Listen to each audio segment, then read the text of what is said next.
Hello, viewers. This is the next edition of Bangladesh Development Talks.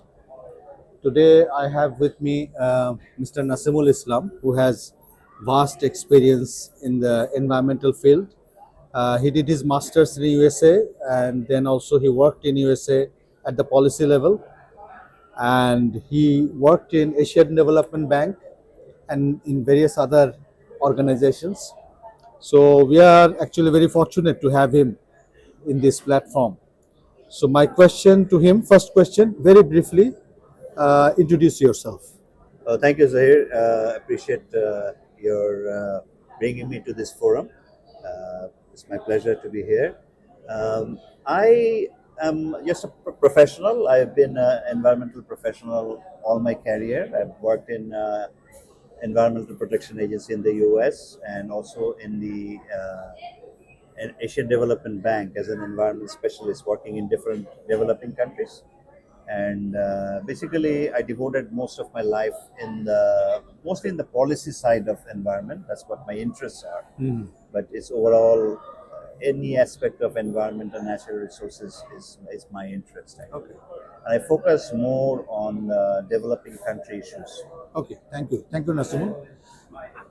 So my general question to you, that what, in your view, are the key environmental issues in terms of national assessment, environmental assessment, and also implementation of environmental related projects and regulatory issues also.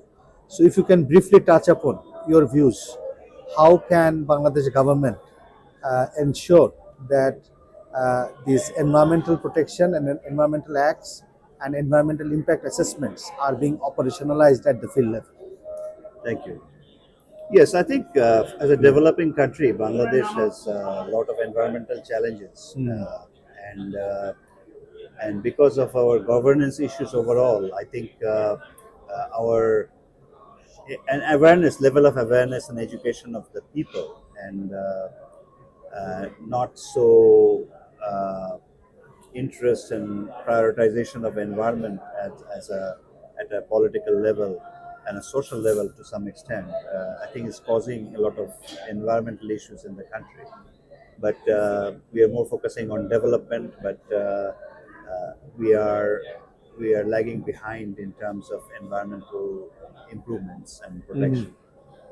So in Bangladesh context, I have been thinking this for some time, and I figured that there are certain things that are maybe uh, in a system level that are not uh, properly understood or properly implemented or thought of properly in terms of system design, implementation arrangements, policies that could improve the To some environmental extent, capacity of the organizations also, maybe. capacity of the organizations also. But when we, as you're saying, capacity, when we say that, what kind of capacity to improve, that is also the question. The capacity improvement need to be inconsistent with an appropriate framework of policy and implementation. Absolutely, So absolutely. that's why those things, if not properly put into place, capacity building may also be very difficult. Okay.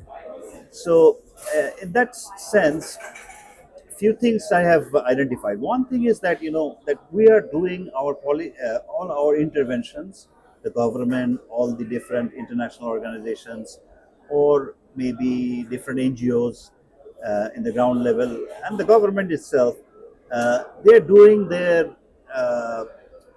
interventions in environment in a kind of piecemeal basis. Like they get some funds, the funds required to do something, they're doing something. It's not really based on some good assessment of what is needed, when it is needed, how it is needed, who is the best person to do it, those kind of things. So I think the some sort of a uniformity in terms of our policy, synergy, bringing synergy into our policy would be helpful. For example, everybody is doing country environmental analysis by themselves. The government is doing it, World Bank is doing it, ADB is doing it, NGOs are doing it. So local government may be doing it. But there is no, maybe they're not supported with enough uh, comprehensive ecosystem based uh, uh, assessment and what is going on in the field, in the reality, and what needs to be done. And there should be some synchronization and harmonization also of this whole exercise. Exactly. So we can do those kind of synchronization and harmonization, and do the proper assessment on the ground with people who really have been working on those areas for a long time, and get the inputs from them, True. and then prioritize those based on the stakeholder inputs, and then see who is best to do what. So this is one area we can kind of improve our synergy and robustness of our interventions for environment. Then there is another aspect, is this environmental impact assessment, which is an kind of a main instrument of controlling all the environmental activities of any projects or programs from the beginning. So of that project and program. For example, we have been talking before about the environmental impact assessment of Rampal, and then this is done near UNESCO site. The Sundarbans is a high biodiversity area.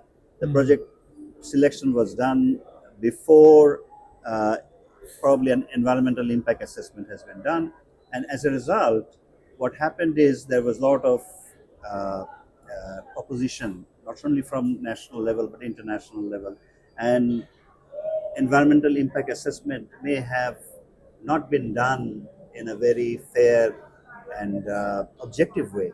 It is In a maybe consultative way also. Yes. Not in a consultative not way. in a consultative way, and also maybe there was some political pressures involved. The people who actually approved them or prepared them both have been probably subjected to some political pressure. True. True. So those systemic improvement, I think, is needed at national to local level, so that right people are doing the right assessments, and the right bodies are assessing them properly, so that a proper environmental impact assessment report is prepared, and then And it's also implemented properly. and implemented properly. Yeah.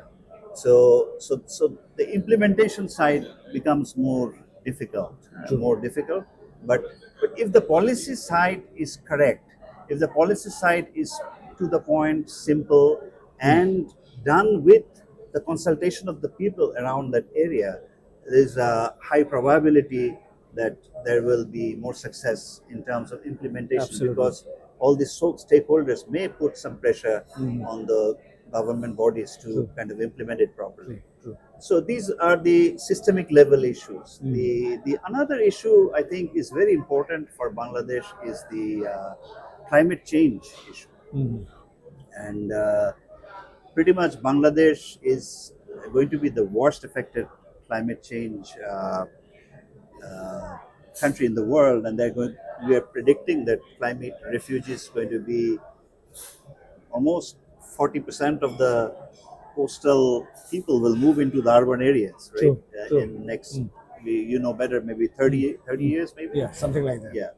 So, so if that is the case, we need to have a very clear understanding is in these areas where people have a potential to migrate, and also are subject to their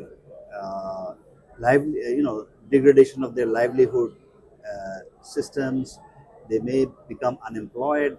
Their food supply may be in jeopardy. Their health may be in jeopardy. How to kind of they can adapt. I don't think we have done very good job in terms of creating a really robust model for adaptation for the coastal areas in Bangladesh. That is also used to kind of create a national level awareness. Our newspapers, editors, our reporters, they are not really attuned to these kind of issues. Very crucial. Very crucial. Very issue. crucial issues, and so that's why people are less aware. This is happening there on the ground, Yeah. but nobody is paying attention. True. So this is a two-pronged thing. One is knowing what needs to be done, some best practices on the ground are to be developed properly, and then disseminating them and creating an awareness to those people who can spread this out. Like Yeah. in Philippines, they have something called a travelers.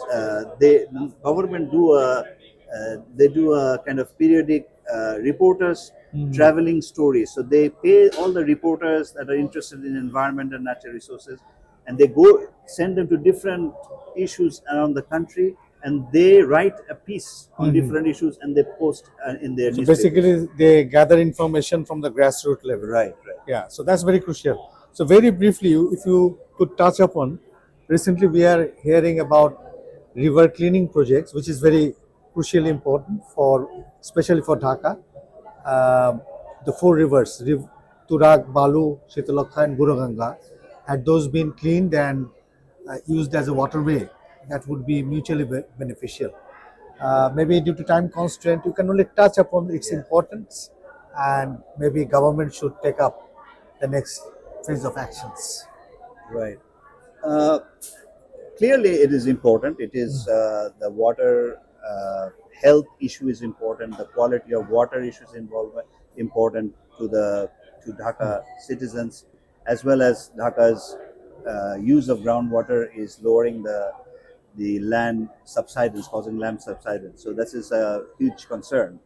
So from that perspective, it's a very important thing, and very little recreational facilities for Dhaka citizens. So that's the waterway concept is very important from that perspective. But these are very challenging activities because people have to be kind of we have to look at maybe segment by segment and develop a very good awareness campaign and understanding of what are the problems not only now but what are the problems that are going to happen if this continues in the future. But there is also prospect and opportunity for public-private partnership in this. I think there could be, because course. waterways will be there, recreational facilities, as you say. Absolutely. So I think, although we have made some headway in public-private partnership, this particular project might be opportune, and government may look into it from that perspective. Absolutely, and I think it's a it's very important project, and I think we need to take up this challenge, and but we have to kind of understand the complexity of the this is an integrated water resource type of project. Type of project, This is yes. societies, views, political issues, local issues, agriculture issues, industrial waste issues, sanitary waste issues, garbage issues, even acid deposition issues from maybe from the nearby uh, brick kilns, could be a Absolutely, problem. So this absolutely. is like a very big issue, and that these issues are connected to social awareness, to political relationships, Absolutely. and as you say, private interests. Also, so and there is a big problem in our Bangladesh, Zahir. You know that because of the politicization process in the local level, they are encroaching into the Absolutely. into the river. So stopping that would be another huge issue. And then they are also challenge, putting yes. different types of dams just to kind of making, say, aquaculture or other kinds of activities and stopping the flow, which is basically creating floods and also creating issues with fisheries and other stuff. Thank you, Nasimul, uh, for giving us your precious and valuable time. I believe the audience would very much like your very enlightening discussion, and we hope that in future also on similar topics we would invite you and we will continue this discussion. So with that, we conclude today's session. Thank you. Thank you, Zahir. Thank you very much. Thank you very much.